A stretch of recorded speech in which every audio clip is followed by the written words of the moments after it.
आज की घटना किसी से छिपी नहीं है कि क्या घटनाएं हुई।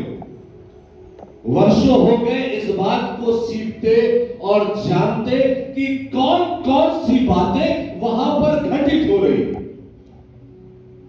इसके अपने विशेष मायने। यदि आप देखें चारों सुसमाचारों का आप अध्ययन करें तो कई बार आपको ऐसी बातें मिलेंगी जिसे मत्ती ने लिखा, मरकुस ने नहीं लिखा, लूका ने लिखा और यूहन्ना ने नहीं लिखा। कोई घटना आपको मिलेगी मत्ती मरकुस ने लिखा, लूका और यूहन्ना ने नहीं लिखा। कोई घटना आपको मिलेगी कि लूका ने लिखा, मत्ती और मरकुस और यूहन्ना ने छोड़ दिया। पर यदि मैं बात करूं खजूर रविवार पर्व की तो आप पढ़ लीजिए चारों सुसमाचार के लेखकों ने इस घटना का वर्णन अपनी पुस्तकों में किया है, क्योंकि यह घटना उस समय के उस इतिहास की बहुत महत्वपूर्ण घटना थी। किसी ने सोचा नहीं कि ऐसा कुछ होगा।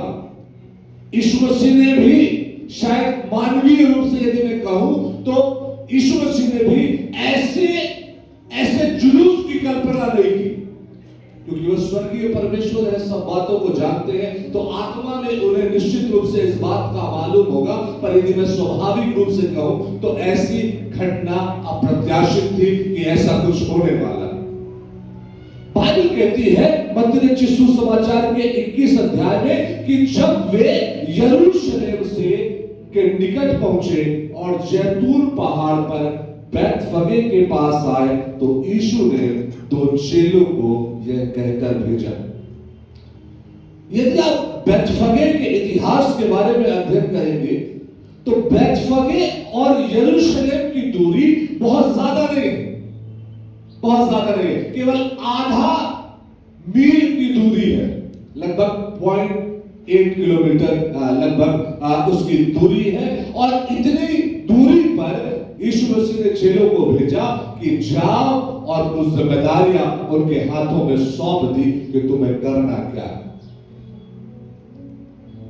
और बात केवल यहां से शुरू नहीं होती। यदि आप मत्ती रचित सुसमाचार के 20वें अध्याय का अध्ययन करें और 20वें अध्याय के अंतिम भाग में, तब वहां पर आपको घटना मिलेगी कि जब वे यरीहो से निकल रहे थे तो एक बड़ी भीड़ उसके पीछे हो ली।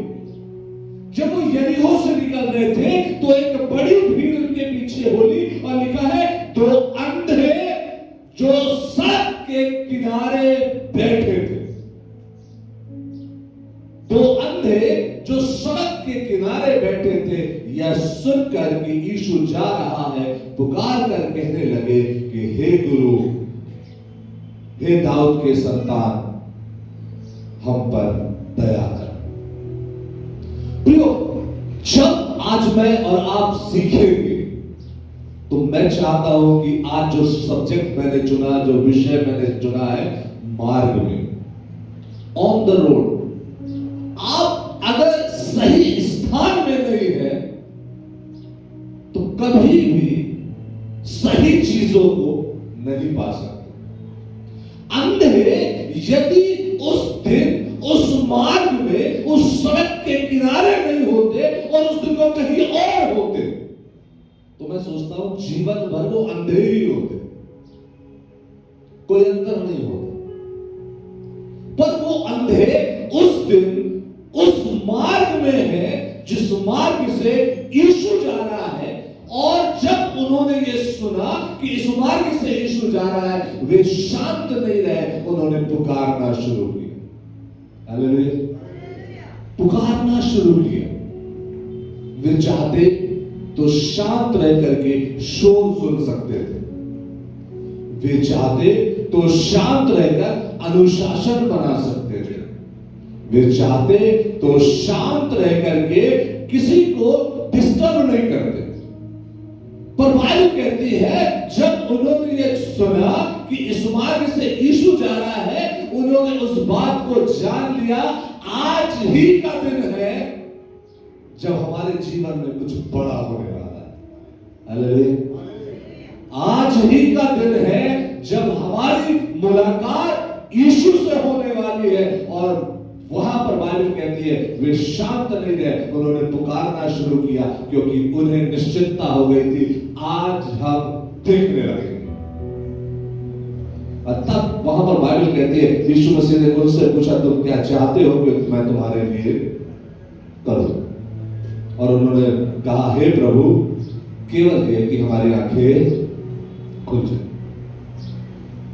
और जैसे ही इस घटना के पार हम आते हैं, जब प्रभु यीशु मसीह यरीहो से निकलकर मार्ग में है, मार्ग से अब वो एक स्थान पर है और बाइबल कहती है जब वो यरूशलेम के निकट पहुंचे, यरूशलेम के पास और कुछ दूरी पर एक गांव है जिसका नाम बैतफगे। और तब चेलों को यह कहकर वहां पर भेजा कि जाओ सामने के गांव में और वहां पहुंचते ही तुम्हें एक गधी बंधी हुई मिलेगी और उसके साथ बच्चा तुम्हें मिलेगा, उन्हें खोलकर मेरे पास ले आओ। चेलों के सामने बड़ी चुनौती। यीशु ने कहा जाओ सामने के गांव में जाना, बैतफगे में जाना और वहां पर तुमको एक गधी बंधी मिलेगी और उसका बच्चा बंधा मिलेगा, खोलकर ले आना। और यदि कोई तुमसे कुछ पूछे तो कहना परमेश्वर को या प्रभु को इसकी जरूरत है, प्रभु को इसकी जरूरत है। मैं विचार करता हूं ये बड़ा आसान बात नहीं है कि मैंने कहा आशीष पत्रस भाई जाओ विकास भैया के घर में जाना, उनका गेट खोलना और उनकी कार लेकर के आ जाना स्टार्ट करके, और यदि वो पूछे तो बोला पास्टर साहब को इनकी जरूरत है। विकास भाई बोले ऐसा कैसे जरूरत है? स्वाभाविक है, अपनी कार को कैसे दे देगा कि जरूरत है भाई। उदाहरण देगा, पूरा नहीं मानेंगे। या मान लो मैं सिरिल भैया के यहां भेज दूं आशीष को, जाओ गेट खोलना कार लेके आ जाना। कोई ऐसे ही अपनी कार थोड़ी ले ले कि हाँ भैया तू ले जाए। चेलों ने सोचा कैसे संभव है किसी की गधी खोलेंगे और उसके बच्चे को खोलेंगे, इतनी आसानी से कोई अपनी गधी दे देगा क्या? नहीं देगा। उन्होंने पूछा ना यीशु से क्या आपकी बात हो गई है उस व्यक्ति से जिसके घर हमको जाना है? जब तक मेरी और विकास भाई की या मेरी और सुनील भाई की बात नहीं हुई है कि मैं आशीष को भेज रहा हूं कार दे देना, तो क्या दे देंगे? केवल ये कहने से कि पास्टर साहब को इसकी जरूरत है कार दे दे। पर यीशु की कोई बात नहीं हुई थी।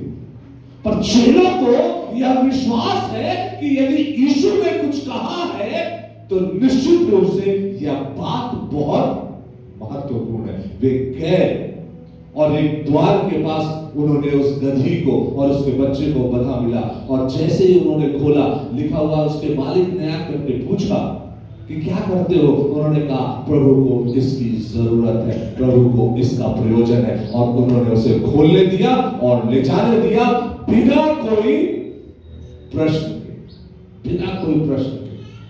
और आज के समय में मैं सोचता हूं बड़ा कठिन है ऐसे करना कि हम परमेश्वर के लिए, प्रभु के लिए उस वस्तु को जो हमारे लिए महत्वपूर्ण है वो हम दे दें। इतना आसान नहीं, पर वो खोल करके उसे ले आए, वे उसे खोल करके ले आए। कल मैं अध्ययन कर रहा था इस बात का कि गधा ही क्यों, जबकि गधे की बहुत ज्यादा विशेषताएं नहीं होती। युद्ध में कभी गधा इस्तेमाल नहीं होता। उस समय के परिवेश को यदि आप देखें तो ऐसा नहीं था कि उस देश में घोड़े नहीं थे।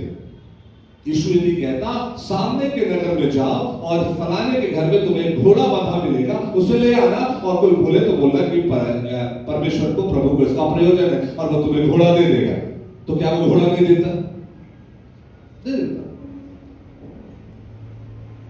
या वो कहता कि सामने जाओ और राजा से कहना हाथी दे दो, या फलाने से कहना ऊंट दे दो, बड़ा आसान था, ये भी हो जाता। पर प्रभु यीशु मसीह ने ना घोड़े के लिए कहा, ना ऊंट के लिए कहा, और ना हाथी के लिए कहा। कौन सी बात यहां पर पूरी हो रही है? जकरिया नबी की किताब उसका 9वां अध्याय और 9वीं आयत, देखिए क्या लिखा है। जकरिया 9:9। हे सिय्योन, बहुत ही मगन हो, हे यरूशलेम, जय जयकार कर, क्योंकि तेरा राजा तेरे पास आएगा। वह धर्मी और उद्धार पाया हुआ है, वह दीन है और गधे पर वरन गधी के बच्चे पर चढ़ा हुआ आएगा। जकरिया की किताब में वर्णन है, कौन आएगा? हे सिय्योन मगन हो, क्योंकि कौन आएगा? तेरा राजा तेरे पास आएगा। हे सिय्योन मगन हो, जय जयकार कर, क्योंकि तेरा राजा तेरे पास आएगा। और राजा कैसा है? धर्मी, उसके बाद उद्धार पाया हुआ, दीन और गधे पर वरन गधी के बच्चे पर चढ़ा हुआ है। यह भविष्यवाणी पूरी हुई। बात यहां तक ठीक है। इसके बाद 10वीं आयत, मैं प्रेम के रथ और ध्यान दीजिए, यदि आपके पास बाइबल है आप निकालिए जकरिया उसका 9वां अध्याय और उसकी 10वीं आयत। यदि नहीं तो स्क्रीन में आप पढ़िए। मैं एप्रेम के रथ और यरूशलेम के घोड़े नष्ट करूंगा। लिखा है, मैं एप्रेम के रथ और यरूशलेम के घोड़े को नाश कर दूंगा, और युद्ध के धनुष तोड़ डाले जाएंगे, युद्ध के धनुष तोड़ डाले जाएंगे। और वह जाति जाति से शांति की बातें कहेगा। ठीक है। वह समुद्र से समुद्र तक और महानद से पृथ्वी के दूर दूर के देशों तक प्रभुता करेगा। यदि आप इस बात का अध्ययन करें, घोड़े, हाथी और ऊंट युद्ध के प्रतीक रहे।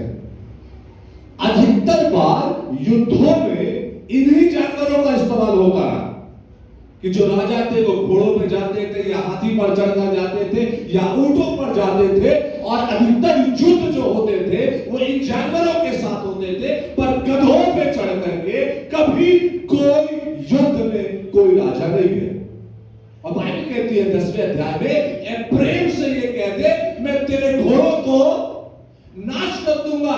ऐसे चीजों को जो हमारे जीवन में हमें युद्धों पर ले जाते, लड़ाई और झगड़ों को ले जाते हैं, ऐसी चीजों को मैं नाश कर दूंगा। कौन सी चीजें रहेंगी? गधा, जो किसका प्रतीक है? बाइबल कहती है यहां पर 9वें पद में, वो क्या है? दीन है। गधा बहुत एग्रेसिव नहीं होते, जो गधे होते बहुत एग्रेसिव नहीं होते, बड़े शांत प्रवृत्ति के जानवर होते हैं, और शांति का प्रतीक भी उनको माना गया। कई बार आप इस बात को देखेंगे, हमारे जीवनों में दीनता की बड़ी कमी होती है।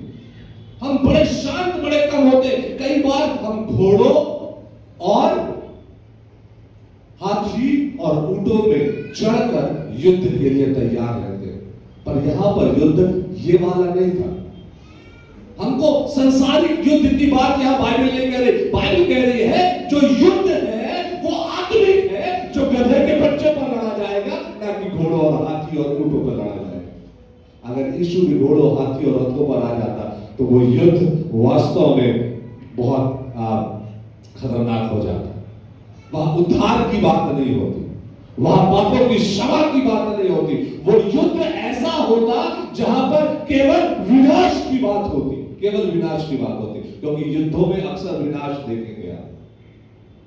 दो राजा के संबंध आपस में खराब हो गए, कितने सैनिक मारे गए पता नहीं। सैनिकों का कोई अपराध नहीं था, पर सैनिक राजा के साथ थे, इसलिए मारे।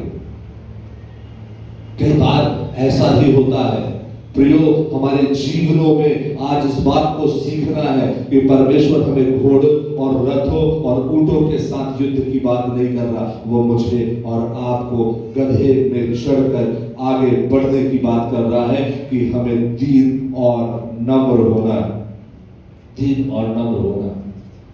एक ऐसा युद्ध जिसमें किसी दूसरे का लहू नहीं बहना है, एक ऐसा युद्ध जो युद्ध करने जा रहा है केवल उसी का लहू बहना। यीशु मसीह को यह मालूम है कि इस युद्ध में जितने लोग इस रैली में मेरे साथ है, इनमें से किसी का लहू नहीं बहेगा, केवल मैं जो इस गधे पर सवार है वो उसका लहू बहेगा। जब घोड़े और रथ और ऊंट पर राजा जाता है तो राजा ये जानता है कि सेना भले मर जाए, मेरे साथ जो लोग चल रहे हैं वो भले मर जाए, मुझे कुछ नहीं होगा। सेना भी इसलिए चलती है चाहे कुछ भी हो जाए, राजा नहीं मरना चाहिए, क्योंकि राजा मरा मतलब युद्ध खत्म हो गया। पर यहां यीशु जान रहा है इनको कुछ नहीं होने वाला, होने वाला तो मुझे, लहू तो बहने वाला है पर इनमें से किसी का नहीं, वो केवल मेरा हो। इसलिए बाइबल कहती है वो ना घोड़े पर, ना ऊंट पर, ना वो हाथी पर चढ़कर आया, पर वो उस गधे पर चढ़कर आया जो शांति का प्रतीक है, और वही शांति वो आज मुझे और आपको देने आया है। आज हो सकता है हमारे जीवन में बहुत सारी ऐसी स्थितियां हो जो बहुत कठिन हो सकता है आप अपने आत्मिक जीवन में बहुत से युद्ध कर रहे हो सकता है आपके पारिवारिक जीवन में बहुत से युद्ध चल रहे हो जो बाहर से तो दिखाई नहीं देते पर वास्तव में है, वास्तव में। कुछ दिनों पहले 2-3 न्यूज में पढ़ रहा था, कोटा की न्यूज थी जहां पर कुछ बच्चों ने सुसाइड कर लिया। एक सप्ताह में 3-4 बच्चों ने सुसाइड कर लिया। जब हम न्यूज पढ़ते हैं तो कई बार विचार हमारे मन में आता है क्यों कर लिए।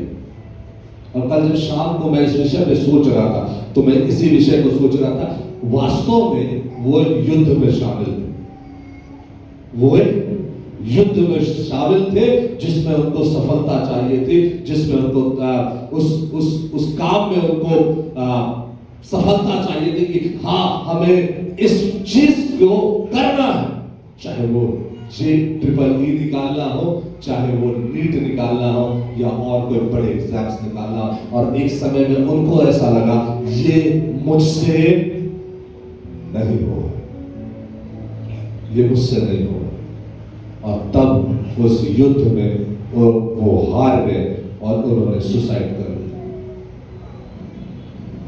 आज कई बार ऐसे युद्ध मैंने कहा जो दिखाई नहीं देते। माता पिता को बच्चों के हृदय के अंदर चल रहा वो द्वंद्व युद्ध दिखाई नहीं दिया, पर वो था जिसका वो सामना कर रहे थे। माता पिता समझ नहीं पाए कि मेरा बेटा या मेरी बेटी कौन से द्वंद्व युद्ध में शामिल है, पर वो शामिल थे जरूर। वो नहीं समझ पाए पर वो गुजर रहे थे।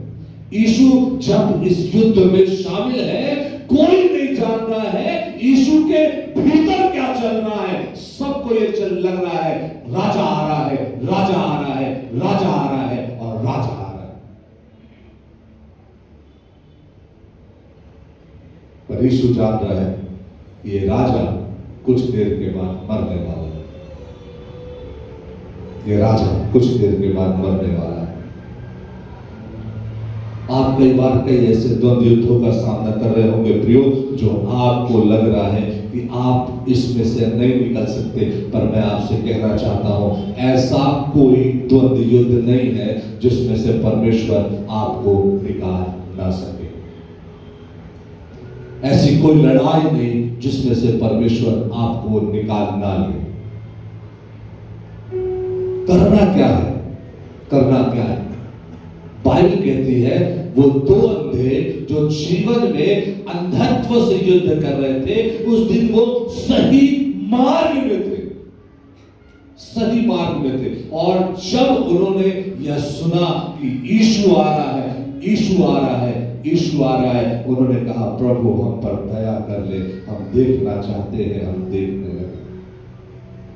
बाइबल में बहुत से रास्तों का वर्णन है, बहुत से रास्तों का वर्णन। उत्पत्ति की किताब को यदि आप पढ़ेंगे तो 3 अध्याय 24 पद में जीवन के वृक्ष का मार्ग है। 18 अध्याय के 19 पद में यहोवा का मार्ग है।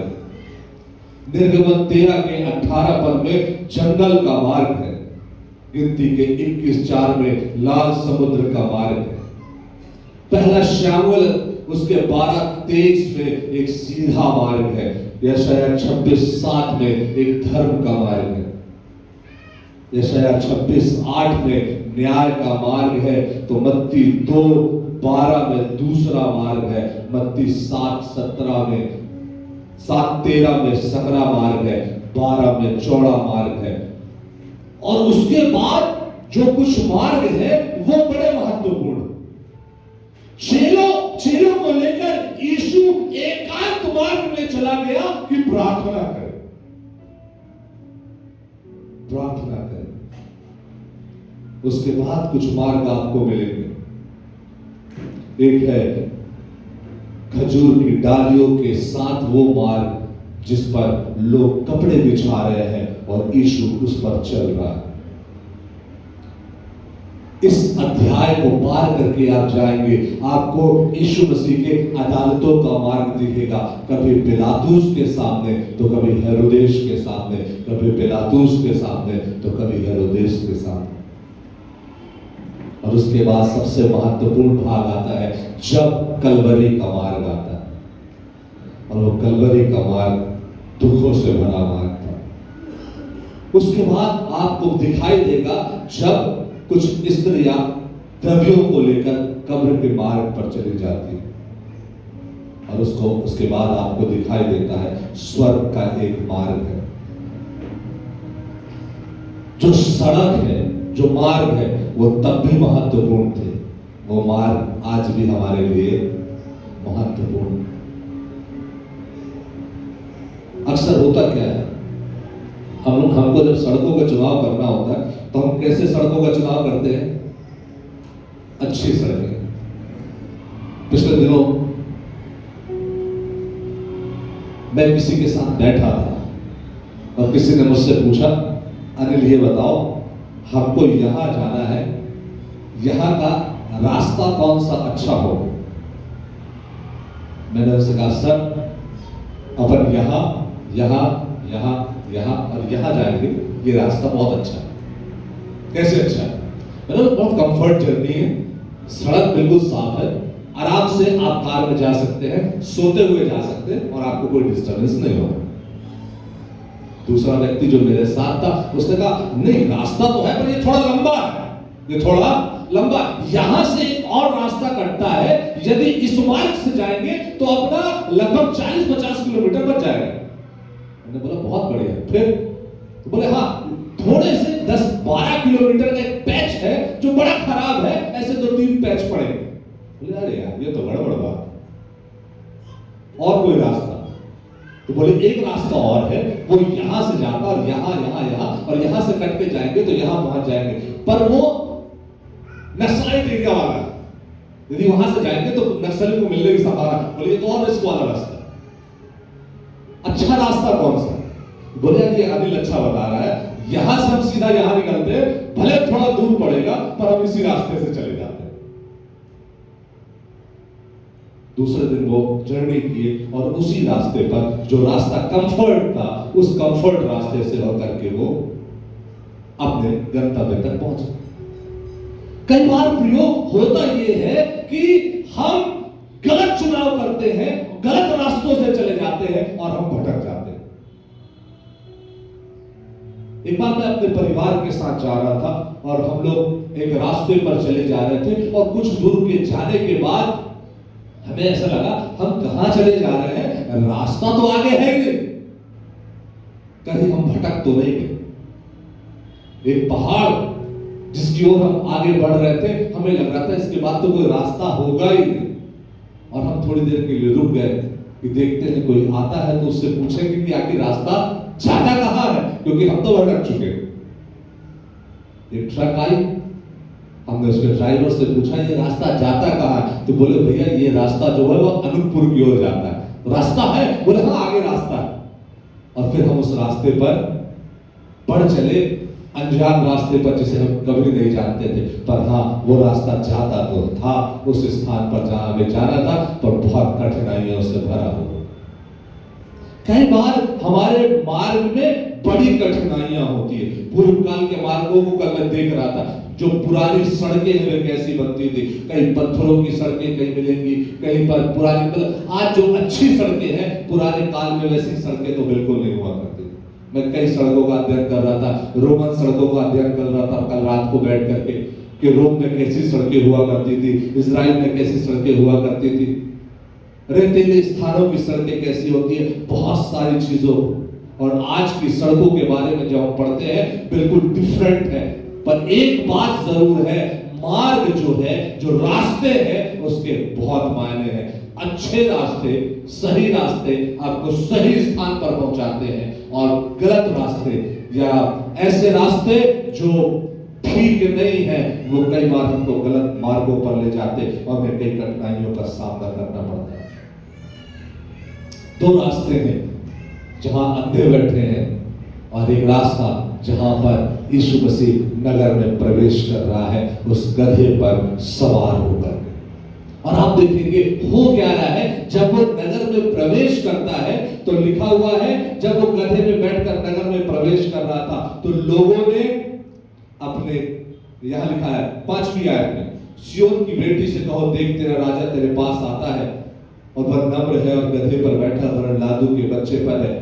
और यदि आप आगे पढ़ेंगे, और गधी और बच्चे को लाकर उन पर कपड़े डाले और यीशु उन पर बैठ गया, और बहुतेरे लोगों ने अपने कपड़े मार्ग में बिछाए और लोगों ने पेड़ों से डालियां काट के मार्ग में बिछाई। लोगों ने प्रभु यीशु मसीह का स्वागत कितने बढ़िया तरीके से किया। तो अंधे थे, वो सही मार्ग पर थे, उन्होंने यीशु को देखा, पुकारा और वो चंगे हो गए। यहां भी लोग सही मार्ग में, कि जब उन्होंने यीशु को देखा उन्होंने डालियां बिछाई, खजूर की डालियों को बिछाया और उसके ऊपर कपड़े डाले ताकि यीशु उस पर चल सके। और उनकी सोच केवल यह है कि यीशु राजा के समान नगर में प्रवेश कर रहा है और वो एक राजा का स्वागत कर रहा है। जब यीशु वहां से निकल गया,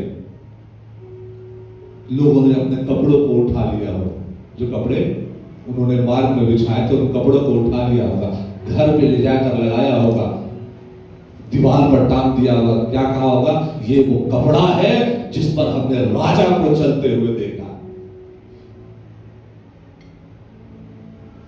कई बार टीवी में हम लोग देखते हैं सचिन तेंदुलकर ने किसी को सिग्नेचर करके बल्ला दिया तो वो बल्ले को घर के उस स्थान पर रखता है, जब कोई मेहमान आए तो उस बल्ले को जरूर देखे और ये पूछे ये बल्ला कहां से मिला, और वो ये बता सके सचिन तेंदुलकर ने अपना साइन करके मुझको दिया है, ताकि इससे मेरा क्या बढ़े, सम्मान बढ़े। लोगों ने इस कपड़े को ले जा करके अपने ड्राइंग रूम में लगा दिया। ये वो कपड़ा है जिस पर यीशु राजा के समान चला है, ये वही कपड़ा है जिस पर यीशु राजा के समान चला है, ताकि लोग जान सके मैं उस घटना में शामिल था, मैंने अपनी आंखों से यीशु को देखा। मोबाइल तो था नहीं, मोबाइल होता तो लाइव वीडियो चल रहा होता, मोबाइल होता तो लोग सेल्फी ले रहे होते, यीशु जा रहा है कैसे यीशु के साथ मेरी सेल्फी आ जाए और लोगों को बता सकूं कि मैं विजय जुलूस में शामिल था। नहीं था, कुछ नहीं था, पर क्या था, उन्होंने अपने कपड़े बिछाए और उन कपड़ों को उठाकर ले जाकर अपने दीवारों पर टांग दिया, ये कहकर कि यीशु इस कपड़े पर चला है। मैं उस घटना का साक्षी हूं, मैं उस घटना में था, मैं इस घटना में था। दो मार्ग, एक मार्ग में चंगाई है, एक मार्ग में लोग आनंदित हैं, खुश है, और वास्तव में प्रियो होता भी यही है। हम लोग जब मार्गों का चयन करते हैं तो अक्सर हम अच्छी चीजों के साथ चलना प्रारंभ करते हैं, जो खराब चीजें होती है उसमें हम नहीं बढ़ना मांगते। आज जो भीड़ यीशु के साथ चल रही है, मत्ती रचित सुसमाचार के 27 अध्याय को यदि आप पढ़ेंगे तो जो भीड़ नारे लगा रही थी, वो भीड़ यीशु को क्रूस उठाते देख रही है, पर कोई मदद के लिए नहीं। कई बार ये होता है जिस पर आप ना सबसे ज्यादा भरोसा कर रहे होते हैं कि मेरे दुख में ये खड़ा होगा, जिस दिन आपके जीवन में दुख होता है वही व्यक्ति खड़ा नहीं होता है। कई बार आप इस बात को देखेंगे, लोग कहते हैं चिंता मत करना, मैं तुम्हारे हर दुख में तुम्हारे साथ हूं, और जिस दिन दुख आता है उसी दिन वो साथ नहीं होता, बाकी दिन तो वो साथ होता है। आनंद के मार्ग में साथ चलना बड़ा आसान है, पर जब दुख हो साथ चलना सबसे बड़ी चुनौती, सबसे बड़ी चुनौती। जब आपके दिन बड़े अच्छे चल रहे हो, आपको बहुत से मित्र मिल जाएंगे। जब दिन कठिन चल रहे हो, तब अच्छे मित्र मिलना चुनौती की बात है। पिछले दिनों में एक स्टोरी पढ़ रहा था अंबानी परिवार के विषय में, कि आकाश अंबानी की कुछ स्टोरी थी, उसमें दिया हुआ था कि वो अपने मित्रों के साथ बड़ा आनंदित था। एक दिन पिता ने अकाउंटेंट से पूछा, इतना पैसा किसने लिया? तो बोले आपके बड़े बेटे ने लिया साहब। उसने अपने पुत्र से कहा कि जितने तुम्हारे मित्र हैं वो तुम्हारे मित्र नहीं है, वो मेरे पैसे के मित्र हैं, वो मेरे पैसे के मित्र हैं, जो तुम मेरे पैसों को उड़ा रहे हो। उन्होंने कहा जाकर कहना कि तुम मुझसे अलग होकर के नया बिजनेस शुरू कर रहे हो, पैसों की आवश्यकता है, कुछ पैसे दे दो तो साथ में बिजनेस कर सकते। उसके पुत्र ने अपने मित्रों से कहा ऐसी सी बात है, मैं अपने पिता से अलग होकर बिजनेस करना चाहता हूँ, कुछ पैसे दे दो। मित्रों ने उससे मुंह फेरना शुरू कर दिया। उस दिन वो जान गया कि वास्तव में जो उसके मित्र थे वो उसके मित्र नहीं थे, उसके पैसों के मित्र थे। कई बार हमारे ऐसे मित्र होते हैं जो अच्छे समय के मित्र होते हैं। जब अच्छा समय चल रहा है वो हमारे साथ होंगे, जिस दिन परिस्थितियां बदल गई वो हमारे साथ को छोड़कर चले जाएंगे। यीशु के साथ आप इस बात को पाएंगे कि वो अच्छे समय में भी आपका अच्छा मित्र है, और यदि आप विपरीत समय का या कठिन समय का सामना कर रहे हैं तब भी वो आपका मित्र है, वो आपको छोड़कर नहीं जा रहा। समस्या ये है हमको वैल्यू नहीं है, उसके मूल्य का आकलन नहीं है कि यीशु कितना बहुमूल्य है। हम लोग बहुत कॉमन वे पे ले लेते हैं, कोई बात नहीं, पर वास्तव में यीशु मेरे लिए बहुत बहुमूल्य। क्यों? क्योंकि उसने मेरे लिए जो किया वो कोई नहीं कर सकता, और जो मेरे लिए कर रहा है वो भी कोई नहीं कर सकता, वो भी कोई नहीं कर सकता। दो मार्ग है प्रियो, और दो मार्ग में एक मार्ग आपको और मुझे चुनना होगा कि हमें किस मार्ग पर चलना है। मत्ती रचित सुसमाचार 7वां अध्याय 12 से आगे पदों में लिखा है, सकरा मार्ग और चौड़ा मार्ग। दानियल के जीवन में भी यही परिस्थिति आई कि उसे चुनना था कौन सा मार्ग। दानियल ने सकरा मार्ग चुना, जिसके कारण उसको सिंहों की मान में जाना पड़ा। और सुलेमान जो राजा था, जिसके पास किसी चीज की कमी नहीं थी, वो ये सोचता है कि मैं अलग अलग देशों के राजाओं की युवतियों से, बेटियों से शादी कर लूंगा तो मुझे किसी के साथ युद्ध नहीं करना पड़ेगा। और वो युद्धों से बचने के लिए कई रानियों को ले आए कि मुझे लड़ाइयां न लड़नी पड़े। चौड़ा मार्ग।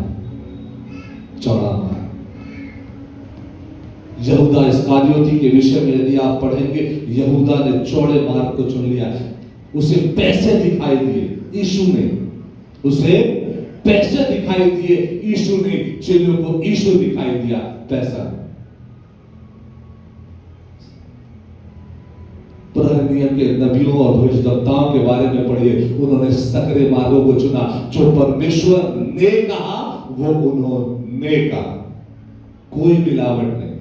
एलिया को मालूम था यदि मैं इजबेल के बारे में बोलूंगा इजबेल मुझे मारेगी, फिर भी उसने बोला। उसे मालूम था अहाब के विषय में बोलूंगा, अहाब मुझे ढूंढेगा और मेरे लिए चुना